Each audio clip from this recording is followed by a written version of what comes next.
Well, thanks very much, Jason. And it's a privilege to be able to speak to you about financial regulation. I've been in financial regulation for about 15 years and worked on a lot of topics that I never thought would be interesting to the general public. So I'm just trying to advance the deck if it's available. What I'm going to talk a little bit about is how the financial system is being used as a regulatory tool.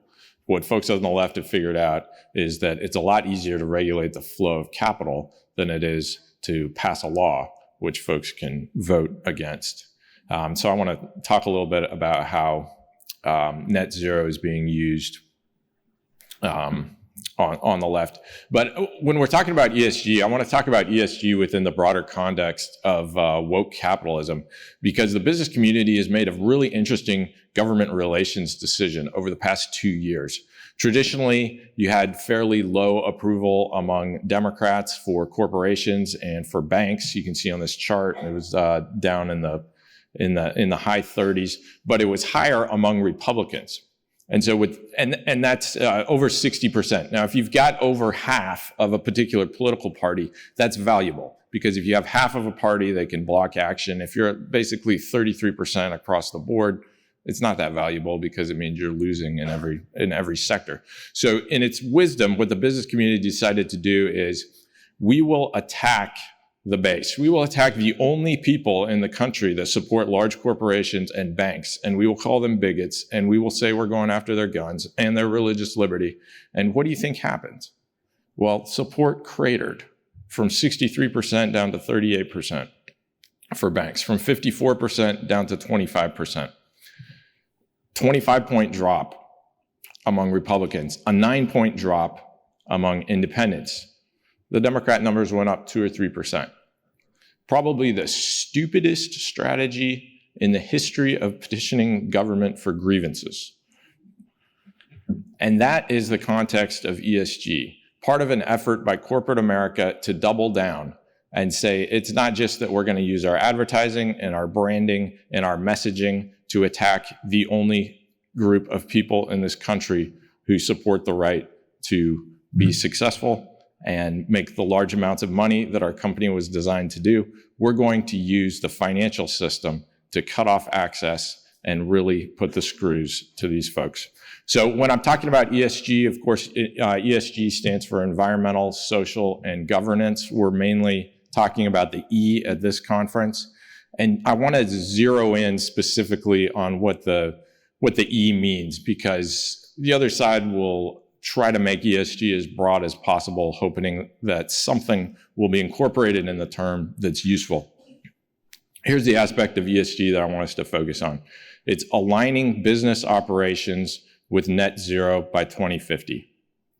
Reducing emissions within your company to align your company with pathways to net zero. This is called implementing the Paris Agreement. Because the Paris Agreement can't get through the Senate, if you condition access to capital by compliance with the Paris Agreement, you can effectively make the Paris Agreement law in the United States without having to pass a law. And let me just talk a little bit about net zero, because net zero is kind of abstract. What the other side has done is kind of helpful. They've laid out the pathway to get to net zero within every economic sector. So if you look at aviation, the pathway to get to net zero emissions by 2050 means you hold airline travel at about 2019 levels, you cut out the short flights, and you change the composition of jet fuel. Okay, so to get to net zero in electricity generation, global electricity generation, right now 2/3 of global electricity generation is coal and natural gas. That's what the 24 and the 43 numbers are in the red box there. So that has to be phased to zero. That's how you get to net zero. So we're going to take 2/3 of the global electricity generation, and we're going to turn that into zero. And we're going to replace it with wind and solar, which you can see is about 3% right now. A dramatic, radical, amazing miracle of technology. It's probably not even possible, but we're going to assume that this is what's going to happen. And we're so confident that this is going to happen that we're going to start voting against company boards of directors unless they are on track to achieve this goal. Now think about this. If you're a coal company, what does alignment with net zero mean? And that means your market share, which is 2/3 of the world right now, goes to zero. Is this something you're going to be excited about? Probably not. You say, oh, well, there's carbon capture. Carbon capture is like 2%. Goes from 0 to 2%. So again, 2/3 of global electricity, and maybe you have a shot at 2% of global electricity. And we're told net zero is inevitable. Everybody has to prepare for this. Well, this is actually a chart from an asset manager, BlackRock. And this tells you what the odds are of us getting to net zero. That green line that you see, that's what it would take to get to net zero. That's how steep the emissions reductions would have to be. The orange line are the policies that countries have currently enacted, which is essentially the status quo. The green line is the pledges. So when you hear about 91% of GDP has made some kind of climate commitment, that's the green line. There's a big difference there. Now the International Energy Agency published a report saying climate pledges by governments would fall well short of what's required. The pathway to net zero is viable. Getting to net zero is maybe the greatest challenge humankind has ever faced. I would agree with that. Taking 2/3 of global electricity generation, turning it into zero, taking 3%, jacking that up to 70%, changing every single economic sector, that probably is the greatest challenge humankind has ever faced. So why are financial institutions saying that this is all inevitable? Here are some more assumptions. Again, from the IEA. I'm just citing what the folks promoting ESG, the way they describe themselves. Here's what they want you to know about their plans. This is not even anyone who's skeptical. This is their own words. They say global energy will decrease by 8% by 2050. Energy demand will decrease by 8% while the economy doubles. That's amazing. We're going to have historic levels of energy efficiency that we've never seen before. For us to get to net zero by 2050, about half of the reductions come from technologies that don't exist. It's going to cost at minimum 100 trillion. I put the low end, 100 trillion. There's a McKinsey number that's 275 trillion. Just to give you some benchmarks, that's more than, if you add up all the equity markets in the entire world, that's a bigger number than those equity markets. Again, which makes sense. It's a global transformation. And Jason's already talked a little bit about this. We could be energy independent right now as a country if we wanted to, if we had a president who cared about that sort of thing. You can't be. We cannot be, as the world sits today, we cannot be energy independent if we're generating wind and solar, because those materials come from China. These are quotes from the New York Times. This is a widely recognized problem. Europe recognizes this problem. We would have to have a total transformation in permitting and manufacturing, and we're just nowhere close to being there. So, what have the smartest people in the room done? The Wall Street firms. They've gotten together in groups like Climate Action 100 and the Net Zero Asset Managers Alliance. They've accumulated $68 trillion, not their money. These are their clients' money. So if you own iShares, for example, that's a BlackRock product. If you own, so you own an iShares S&P 500 fund, your money is counted in that 68 trillion because BlackRock has joined Climate Action 100. In joining Climate Action 100, they have committed to reduce greenhouse gas emissions across the value chain in line with the Paris Agreement. And so have a lot of these other groups. And this initiative is largely driven by blue state pension funds and large foreign pension funds. For example, one of the largest pension funds is the Japanese pension fund, which has over $1 trillion. And so what these pension funds do, like the Japanese pension fund, they say, if you want to do business with us as an asset manager, you have to make these climate commitments because we've made a commitment that all our assets are going to be aligned with net zero. So if we're going to hire you to manage our money, then you have to join some of these initiatives and you have to make commitments about how you manage your money. So the pension fund is taking their small percentage of an asset manager's assets, and they're using that to leverage control over all of the asset manager's other assets, including your money. And this is what that money is used for. So this is off the Climate Action 100 website. This is the benchmark that these asset managers, largest asset managers in the world, BlackRock, State Street, JP Morgan, all of these folks, this is what they put in front of public companies. Have you established a net zero target by 2050? Do you have short-term, medium-term, long-term goals? Importantly, is your capital being allocated toward reducing emissions by 2050? Now, if you're an energy company, how do you allocate capital in line with reducing emissions?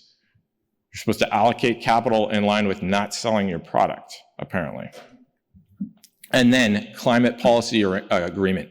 Are you lobbying in line with the Paris Agreement? So again, we started out with net zero, the pathway for electricity generation, and I like that pathway because it's got numbers in it, and numbers are easy to understand, 66% to zero. So what would you expect? A bunch of asset managers commit to net zero when they're engaging with utilities. What would they say? They would say what you see on the screen there, both coal and natural gas must be phased out. So tell us the retirement date that you have assigned to each natural gas and coal plant that you have. Now, the main proxy advisor, and a proxy advisor is somebody that if you don't have time to go through all the all the shareholder resolutions, then you hire a proxy advisor to make recommendations for you. The main one's called ISS. ISS has said, we're going to use this Climate Action 100 benchmark in the 2023 proxy season. So if a company is not making progress on these benchmarks, then we're going to vote against the board of directors. They control probably 15 to 20% of the votes. The members of Climate Action 100 together control over 30% of the votes. So you can see you're getting pretty close to 50%. And if you have a concentrated 50% of folks who want to be activists, who want to change company behavior unless they align with the Paris Agreement, you can regulate all public companies without having to pass a law. So as an example, here's some of the votes that BlackRock has taken that are consistent with their commitments to get to net zero. So coal company, they voted against all the directors because the company did not include greenhouse gas reduction targets or alignment with a global aspiration of net zero. No kidding, right? A coal company that didn't want to align with net zero and shut down their business and buy a bunch of wind farms. Shocking, right? They voted against the directors. This is happening over and over and over again. It's not just asset managers. So these are your shareholders if you're a public company applying pressure. It's also coming from banks. And here is an initiative that 6 of the largest banks in the US have joined. It's started by the United Nations Environment Program. And that document, the screenshot of the document at the bottom where it says insert bank name, this is the document that those 6 banks have all signed saying we're going to change our lending. We're going to align our lending so that all the companies we lend to are in line with net zero.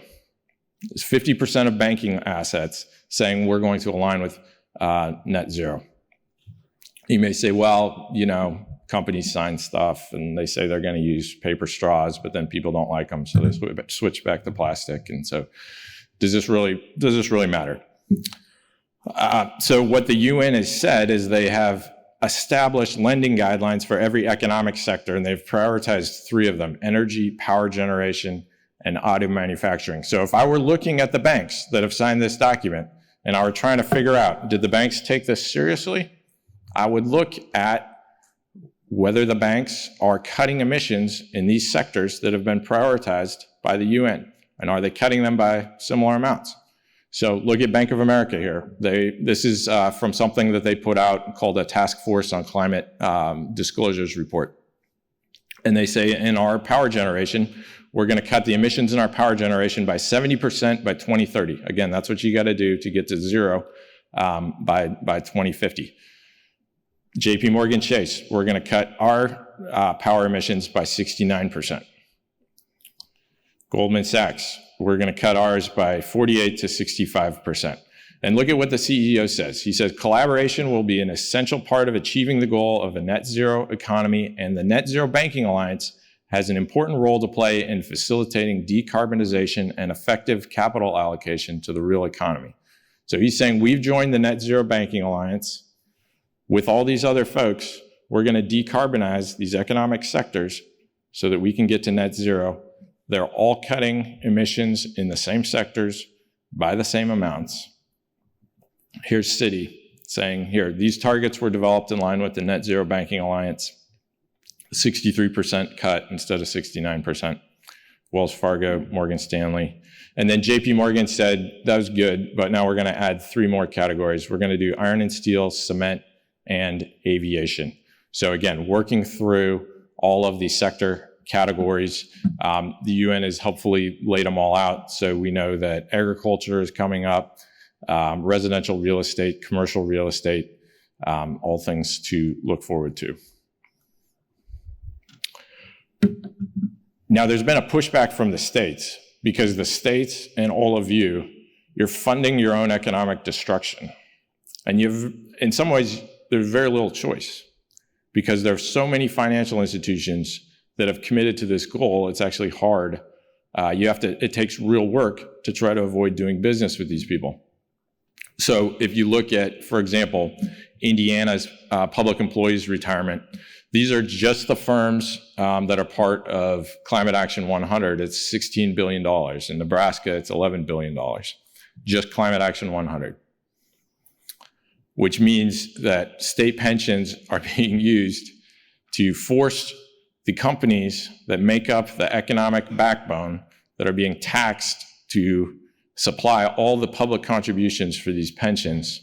The pension money is actually being used to pressure and destroy those companies, which is remarkable, which is why you see considerable effort and attention at this level, on this issue at the state level. So there are essentially 3 approaches that states have taken. One is to clarify fiduciary duty and say many states have a standard that when you're investing state pension money, it has to be solely in the financial interest of the beneficiaries.